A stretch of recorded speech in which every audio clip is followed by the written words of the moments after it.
Gente, este assunto, quando conversamos na reunião de pauta, eu achei de suma importância, porque nós temos que ter cuidados quando a gente vai mexer com as nossas contas bancárias. Quantas taxas não são cobradas, a gente não faz a menor ideia que está sendo cobrada, né? Quantas situações que são difíceis para a gente saber como é que está sendo feito na nossa conta ou que são feitos sem a gente saber e a gente não tem a menor ideia. Para isso, nós trouxemos um especialista. Boa noite, Boa doutor. noite, Fábio. Tudo bem? Seja bem? bem-vindo, doutor José Antônio Mota. João Antônio Mota. Quero agradecer a sua presença, doutor João, e dizer o seguinte: você sabe que tem muitas pessoas que pediram esse tema para a gente, porque às vezes falam assim, Fábio, eu estou lá observando as coisas na minha conta, aparece uma taxinha aqui, às vezes é centavos, outra ali é um pouquinho a mais. E a gente acaba não reclamando com o banco, e aí vai indo para frente. A gente tem direito a reclamar dessas taxinhas, mesmo que sejam centavos, doutor João? Tem e deve. É fundamental reclamar. E o banco mesmo tem, se a gerência não resolver, o banco normalmente tem uma ouvidoria. E essa ouvidoria resolve a maioria dos casos. E no caso de ser uma cobrança que não é legítima, eles têm que devolver esse valor? Sim, doutor? imediatamente. Imediatamente. Mas, ultimamente, os bancos têm uma compliance interessante. Eles não deixam isso acontecer. Há muitos anos atrás, 97, 98, teve um caso humoroso aqui, que o Banco Bandeirantes esteve em São Paulo, Sim. Né, que foi nominado até como o Dia do Gato. Uhum. Veja só, isso internamente no banco era tido como o Dia do Gato. Eles faziam débitos seguidos nas contas correntes de várias empresas, de várias pessoas e pegavam o dinheiro para si. Entendi. Olha que absurdo. Que coisa absurda, né? Bom, vamos começar então pelo começo. O que a gente tem que prestar atenção quando a gente vai abrir uma conta? Porque todo banco, quando você vai abrir uma conta, fala, abre aqui com a gente, eu te dou isso, isso, aquilo. O que a gente tem que prestar atenção na hora de abrir uma conta? O que a gente buscava anos atrás? A gente buscava um amigo que indicava um gerente, e o gerente resolvia tudo. Nós não íamos atrás de bandeira, não íamos atrás de banco A, banco B, banco C. Verdade. Né? Nós buscávamos um gerente que resolvia os nossos problemas. Hoje, com a internet, é diferente. Não é a mesma coisa. Hoje nós buscamos preço e qualidade. Preço do quê? De tarifas. Exatamente o que você estava falando no início. Nós devemos procurar as melhores tarifas, os melhores preços e a melhor qualidade da prestação de serviço do banco. Uma coisa que eu queria perguntar é a respeito, por exemplo, a gente vê muitas situações assim, na questão do contrato. Nós não lemos muito o contrato. Aliás, eu duvido, eu mesmo não li tudo que tinha lá no contrato do banco, até porque a gente não entende. Nós temos que prestar atenção também em algumas cláusulas, ou normalmente esses contratos são idênticos? Na realidade, os contratos são padronizados, mas nós devemos prestar atenção no que nós combinamos, o que nós contratamos. Tá. Né? Seja em pacote de tarifa, seja em taxa de juros, através de uma abertura de conta de crédito em conta, cheque especial, comum cheque especial. Então, nós temos que prestar atenção se tudo que nós combinamos inicialmente está naquele contrato. Né? As cláusulas maiores que vêm impressas, nós não temos condições de negociar, mas nós temos condições de negociar preço de tarifas e pacote de tarifas. Aliás, o que mais cobram são as tarifas mensais, as tais das mensalidades. É legítimo? É legítimo, mas olha só, hoje nós pagamos tarifa até para respirar o ar do banco, muitas vezes até na calçada, dizem. Nós não precisamos entrar na agência, na calçada nós já estamos pagando a tarifa para respirar aquele ar. Tá. Mas, na verdade, é legítima essa cobrança. Os bancos têm uma limitação, que é aquele pacote de tarifas essenciais que se diz. O Banco Central fixou, mas isso pode ser uma armadilha séria. Por quê? Porque nessas tarifas essenciais, melhor dizendo, que não tem tarifa, né? O banco não cobra a tarifa dessa conta corrente, né? Tu tem limitações de uso. Tu vai ganhar um cartão de débito, não um cartão de crédito, um cartão de débito, vai fazer compras e saques. Né? Tu vai ter direito a 4 saques por mês, vai ter direito a 2 extratos e 2 transferências de conta. E um talão de cheque magrinho, de 10 folhas. Então, se você usa mais que isso, e normalmente a gente usa mais que isso, o que acontece? Ele começa a tarifar por operação, que é diferente do pacote. Quer dizer, ele cobra por cada vez por folha que de você cheque, utiliza. por folha de cheque, por transferência, E aí sai por mais saque. caro. Então tem que ver. Porque se for usada essa tarifa essencial, essa conta de tarifa essencial, que você não paga nada, às vezes você vai pagar muito mais do que um pacote que eu contratar.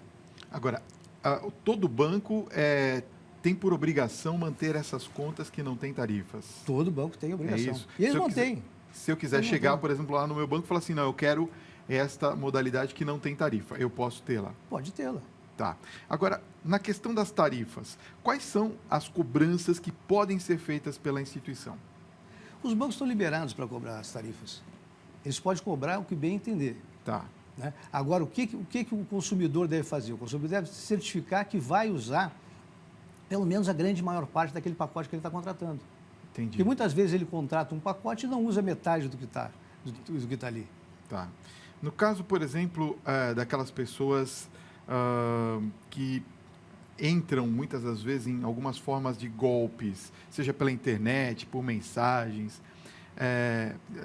já vi vários tipos, já comentei sobre vários tipos aqui no programa também. Quais são os cuidados que nós devemos ter de verdade com relação à conta? Um exemplo. Vamos supor que a pessoa caia num golpe e que ela forneça a senha da conta dela e a pessoa vai lá e saca um determinado valor ou saca todo o limite que a pessoa tem. O banco tem que devolver? Depende. Essa resposta é dúbia. Veja só. Hoje, eu tenho um site, nesse site eu recebo diariamente notícias de golpe.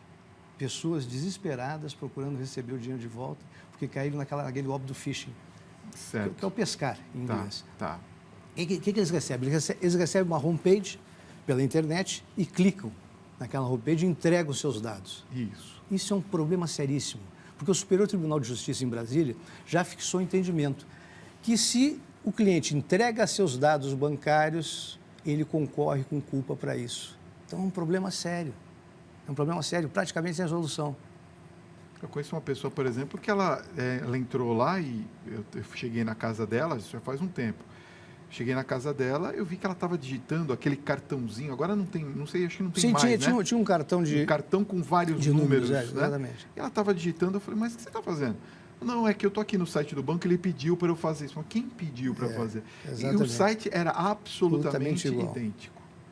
Isso é um problema, terrível, né? É um problema sério. Dia a dia acontece isso. Outro problema sério que é muito importante enfocar são as pessoas que precisam de dinheiro. Tá. E clicam num site de uma financeira. Tá. Né? Nós damos dinheiro para quem está negativado, nós damos dinheiro, mas você tem que depositar tal taxa, o IOF, né? E isso é golpe. Entendi. Isso é um golpe. As pessoas depositam na frente para liberar o dinheiro, não recebem o dinheiro e ficam desesperadas. Porque pensavam que estavam contratando com uma financeira, com um banco, que na realidade não estavam. Eu queria falar um pouco sobre... já nós vamos às perguntas dos telespectadores. Tem muita pergunta chegando aqui. Já separei algumas aqui, tá bom? Mas você continua enviando. Eu queria falar um pouquinho sobre a questão dos débitos automáticos. Quais são os cuidados que nós devemos ter na questão dos débitos automáticos? Porque eu vi que muitas das vezes a gente quer tirar uma conta que está no débito automático, o banco diz, não, não posso. Ou muitas das vezes fala assim, eu vou tirar, mas daqui a 2, 3 meses é que sai. Quando eu tiro uma conta ou coloco uma conta no débito automático, tem que ser imediata essa ação? Olha só, quando você coloca algo em débito automático, você tem que ter certeza que vai ter saldo para cobrir aquilo. Tá. Você tem que ter a receita para cobrir, senão vai ter problema, porque a taxa do cheque especial, por exemplo, é altíssima. E você vai começar a trabalhar com cheque especial.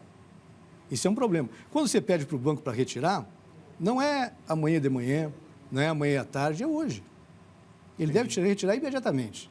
Doutor João, e no caso, por exemplo, daquelas pessoas que elas discordam de algo que está no débito automático, uma conta qualquer, Sim. que você vai lá e um cartão de crédito, um exemplo. Eu discordo do que foi cobrado, mas está no débito automático. É um problema.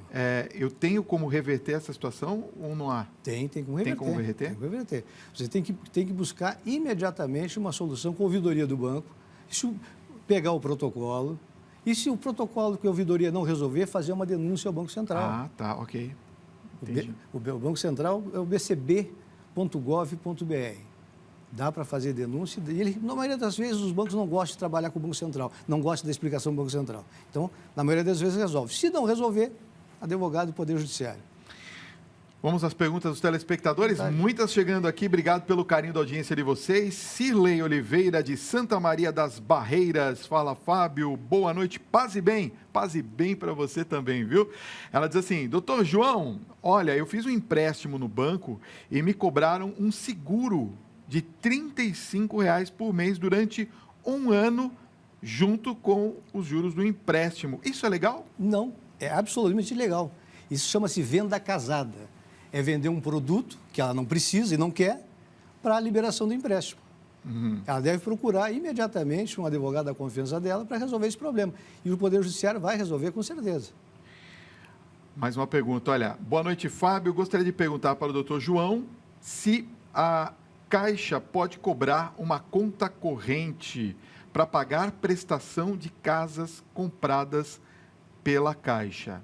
Está falando da Caixa Econômica Federal. A Caixa Econômica, normalmente, quando você faz o crédito imobiliário, ou faz qualquer espécie de operação de crédito, o pagamento disso é modulado numa conta corrente que é obrigatória. Vinculada, né? Conta vinculada. Você tem que abrir a conta. Né? Se você não usa essa conta, essa conta não pode ter tarifa. São aquela conta de tarifas essenciais que nós falávamos no início. Entendi. Né? Ela não deve ter tarifa nessa conta, não pode cobrar tarifa dessa conta. Nenhum banco pode fazer isso. Nenhum banco pode fazer isso. Charles Souza, de Campinas, São Paulo. Abraço a vocês de Campinas. Obrigado pela audiência. Diz assim, Fábio, boa noite. Pergunta ao doutor João, por favor, no caso da conta salário, após a saída da empresa, o fechamento da conta é automático ou se a conta não for fechada, quais são as taxas que podem ser cobradas nela? Não, a conta não é fechada automaticamente. Ela fica aberta. Essa conta foi aberta pelo empregador em benefício do empregado. Mas se o empregado é demitido ou pede a saída do seu emprego, essa conta permanece aberta e vai continuar gerando tarifa até o cliente, o titular dessa conta, e fechá-la no banco. Então, ele tem que se dirigir até o banco e fechar essa conta. Quer dizer, ele tem que se preocupar com isso. Tem que se preocupar muito. Ele é o responsável pela conta. Tem que se preocupar muito com isso, porque há muitos anos atrás tinha uma resolução do Banco Central que dizia que contas inativas há mais de 6 meses elas não podem ser cobradas tarifas. Isso há muitos anos. Hoje não é assim. Hoje deve haver a manifestação do cliente bancário e encerramento da conta. Tá. Olha, a Ivanilda aqui de São Paulo está perguntando sobre as anuidades do cartão de crédito. Eu vou já acrescentar, Ivanilda, me permita, uma pergunta que também chegou de um outro telespectador aqui, a respeito dessa questão das anuidades. Primeiro, as anuidades são obrigatórias nos cartões de crédito? Segundo, no caso, por exemplo, daquelas pessoas que recebem o cartão de crédito vinculado à sua conta corrente, ela pode ter a cobrança de adicionais nessa conta? Pode. Na realidade, o cartão de crédito sobrevive, vamos dizer, entre aspas, dessas taxas. Né? Essa taxa ela é feita para o cliente ter a disponibilidade do crédito. Entendi. Quer dizer, então, na verdade, ele tem autorização, o banco, para fazer esse tipo de informação. A taxa anual do cartão de crédito, não outras. Entendi. A taxa anual exatamente ligada ao cartão de crédito. Ok. No caso, por exemplo, de contas sem movimentação, as contas se tornam inativas automaticamente? Hoje não. Não mais? Hoje não, não mais. E o que acontece com elas? O que acontece? Ela continua gerando tarifa. Você vai até o banco, muitas vezes a pessoa vai viajar para o exterior, por exemplo. Vai passar um tempo na Europa, vai fazer um curso, alguma coisa nos Estados Unidos. Volta 6 meses depois e tem uma surpresa desagradabilíssima. Seu nome está no Serasa, ela está com uma conta com uma dívida absurda de tarifas.